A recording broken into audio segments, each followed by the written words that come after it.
Now, the next thing which we are going to discuss is consumers equilibrium. So in this chapter, you basically studying about the consumer behavior. Now, obviously, the consumer is going to behave in such a way so that he maximizes his satisfaction with his limited given income. Now, I've written the definition here that consumer equilibrium refers to the situation when a consumer is having maximum satisfaction with limited income. So please mark the keywords. Maximum satisfaction with his given or limited income and has no tendency to change his way of existing expenditure. No tendency to change his way of existing expenditure. Or you can also say that at given prices, he is trying to buy the commodities. So with his given income, he wants always to maximize his satisfaction. Then only we say that the consumer attains equilibrium. Now, who is a rational consumer? This question can separately be also asked. A rational consumer is the one who always aims to get maximum satisfaction with minimum expenditure. The least he spends and the maximum satisfaction he derives. That person is said to be a rational consumer. Everyone aims the same. Now, consumer equilibrium can be discussed under two different situations. Now, there were two theories, two analyses. First was marginal utility analysis. We started with marginal utility analysis. Second is indifference curve analysis. So, after discussion of the marginal utility, we will discuss indifference curve analysis also. Now, in marginal utility analysis, we have these two different situations which we will discuss in details. The first is single commodity case and the second is two commodity case. Now, we'll first understand that how a consumer attains equilibrium when he buys only a single or one commodity in the market. But practically only one commodity is not purchased. So accordingly, two or several commodity case, it is also known as, we'll switch over to that. Okay, so to make the concept clear, the single commodity case we'll study first. So I'm starting first with single commodity case, consumer equilibrium. Now in this, the first point to be highlighted is law of diminishing marginal utility. If you are not clear with the law, let me explain you the law once again. I have written it here. So, it is law of diminishing marginal utility states that as we consume more and more units of a commodity, the utility derived from each successive unit goes on diminishing. Now, say for example, I gave you one apple to consume. You consumed it and in terms of numbers, you gave that it gave you 10 utils of utility. Now just after you completed the first apple, I gave you the second apple. Now here these are the assumptions which you are taking. First is continuous consumption, second is a standard unit. I'm not talking about a bite of apple. Here I'm talking about the complete apple. So this is something like there are more assumptions to this law. The basic assumptions are these two which I have written here. Now, on consuming the second apple, you're going to get a lesser satisfaction. Say for example, you're very thirsty. So I gave you one glass of water. So that full glass of water obviously is going to give you a very high level of satisfaction. Now just immediately after I gave you another glass of water. So that glass is not going to give you the same satisfaction as the first glass. So this is something like it will give a lesser satisfaction and it keeps on decreasing as you consume more number of glasses of water. I hope I have made myself clear. So with the diagram I have shown you that MU declines as you consume more and more units. And there is one point at which you are not getting any extra satisfaction, that is 0. Even if you consume one more unit. And further if you consume, it falls. MU falls. It becomes negative. Is that clear? Now coming back to the topic, single commodity case, the first point was law of DMU holds good. That is, here also we take that law of diminishing marginal utility is applicable here. Now the second point I have discussed here is the number of units to be consumed of a given commodity by a consumer depends mainly on the two factors. First, whenever a consumer goes to buy something, two factors he keeps in mind. The first is price of the commodity, and second is the marginal utility. He expects some utility, some satisfaction to be derived from a commodity. That is the second factor. Now, third, we move on to the next point. MU is expressed in utils and price is expressed in terms of money. Now, these are the two factors which are kept in mind. But one is measured in utils and the other is measured in rupees. Now, however, MU and price can be effectively measured and compared only when both are in same units. Now, to express MU and price in same unit, we use MUX upon PX equals to MUM. That is marginal utility of commodity X upon price of commodity X.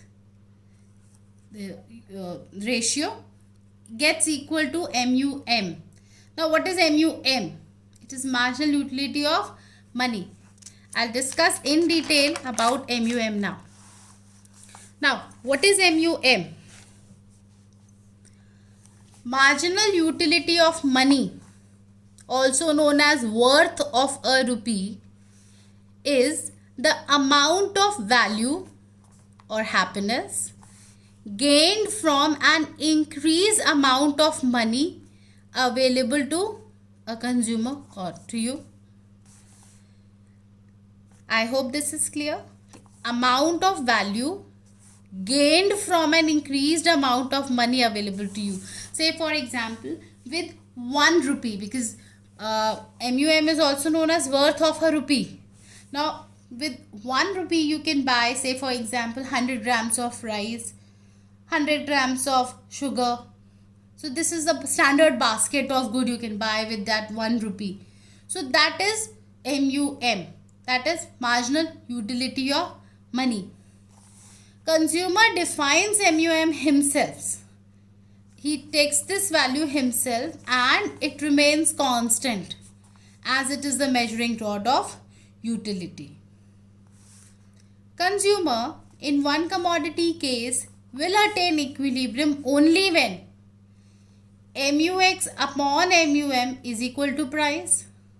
As you know, MUM we have taken as constant. Consumer himself defines it and it remains constant. Why? Because it is a measuring rod. You're going to compare on the basis of MUM. So this is something which gives you the equilibrium. Or you can also write this is constant, say for example 1. So the equilibrium condition becomes when MUX equals to PX, consumer attains his equilibrium. So for expressing his utility and price in one unit, he uses MUM.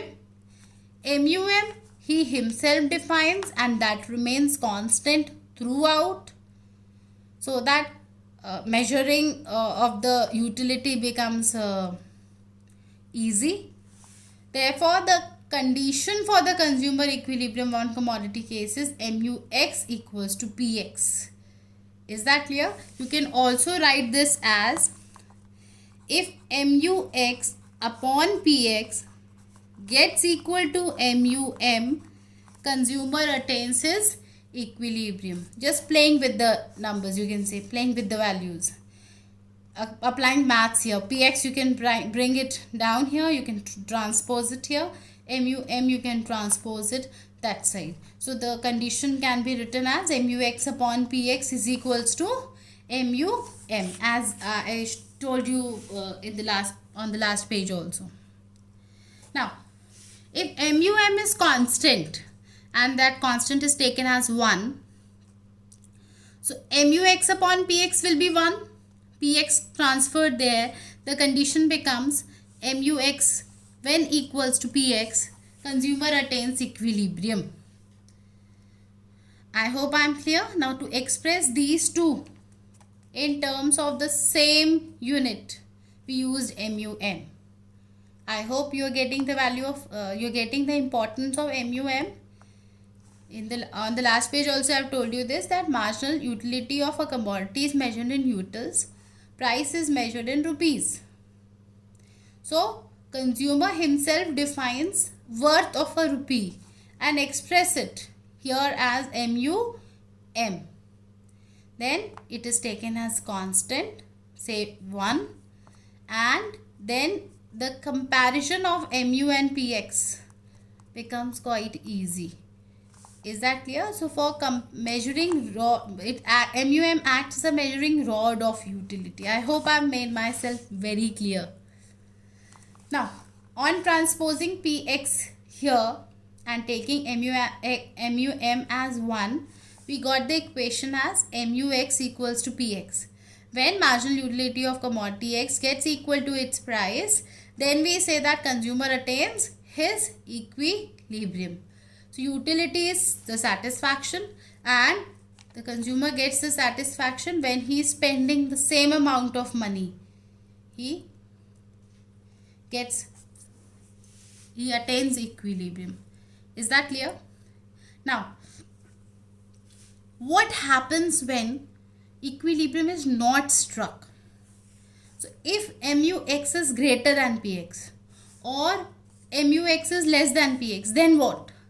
Then there is a chain of effects which follow, and it ultimately leads to the equilibrium. This is quite often asked in the exam, so I have explained it here clearly. If MUX is greater than PX, then consumer goes on buying, because he goes on buying commodity X because he is getting more satisfaction from X. Okay, now as he buys more units of commodity, law of DMU will be applicable, and because of that law, MU will fall. As you consume more and more units of a commodity, its utility falls, marginal utility falls. So as he consumes greater units of a commodity, as is getting more satisfaction, his MU will fall. Okay, and his MU is high, it will fall till it gets equal to PX. So when it becomes equal to the price, then equilibrium is attained. I hope I am clear.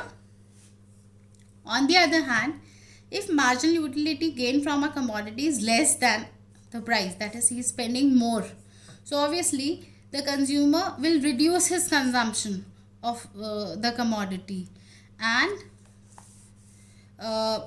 he will reduce that consumption till like in a way, it's written here also very clearly that when MUX is less than PX, consumer reduces his consumption of commodity X. The reverse of law of DMU is applicable here to raise his total satisfaction. Okay, he is buying less and less of commodity X, and the less commodity he buys, the satisfaction increases. Just the reverse of law of DMU is applicable here, and this continues. Now here MU is less, price is more. Now the consumer reduces his consumption in order to raise his level of satisfaction. So satisfaction is less here, it will rise here though when he reduces the consumption of commodity X, and MUX will rise till it gets equal to price. That is, equilibrium is attained. I hope I am clear. Now the same concept, the same case I have explained using a schedule and a diagram. Now I'm going to discuss that with you.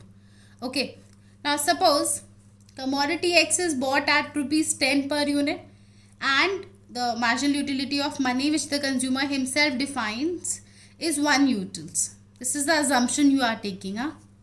Next, the next we're going to discuss the schedule. Now the schedule, first column shows you units of X consumed, second column tells you the price, then is MUX, and then the working. Okay, now units consumed 1 2 3 4 5 6, price is constant 10 at all the levels. Now MU, as the behavior of MU is it falls, so it is 20 16 10 4 0 minus 6. I've taken this value. Okay, so you can take any other values also if you wish to. The condition for the equilibrium was when MUX upon PX is equal to MUM. MUM already is assumed to be 1. So now what you are going to find next is MUX upon PX. 20 upon 10, 16 upon 10 and so on. So the values which you will get is 2, 1.6, 1, 0.40 minus 0.6. Now you can very well judge that if the condition for the equilibrium is MUX upon PX gets equal to MUM and MUM is 1. So MUX upon PX should also be 1. Then only we will say that the consumer attains equilibrium, and that is only possible at 3 units of consumption of commodity X. So here MUX equals to PX, you can very well see, or the other condition is also fulfilled here, that is 1. Here the consumer attains equilibrium. Above this point MUX is more than PX, below this MUX is less than PX. I hope the schedule is very clear. Now a general diagram I have made based on one commodity case where x-axis shows units of commodity X consumed, y-axis shows MU and price of commodity X. Price is constant, so it is depicted by a horizontal straight line parallel to the x-axis. Please don't forget to write PX at the end. Name the curve. Then from the first unit I am going to start MU, because schedule also I have started the same from 1 unit. So it is going to decrease, decrease, decrease. At one point price is equal to MUX. So this is the point where equilibrium is struck. MUX equals to PX. This is the point where consumer attains his equilibrium. It keeps on diminishing. At a point it can become 0 also and go negative. That part has also been shown in the diagram. Is that clear? Now you can write the explanation of the diagram also in short. You can even write the explanation of the schedule in your own words. It is as the question asks, that explanation you have to present. If the question asks you to write the explanation for the schedule, go ahead. I've given you the hint how you can write. If diagram's explanation is asked, you can go ahead with this. So in the diagram, MUX is the downward sloping curve. PX is a horizontal straight line parallel to x-axis. Consumer will strike his equilibrium at point E, fulfilling the condition that is MUX equals to PX. I hope one commodity case is clear to you all.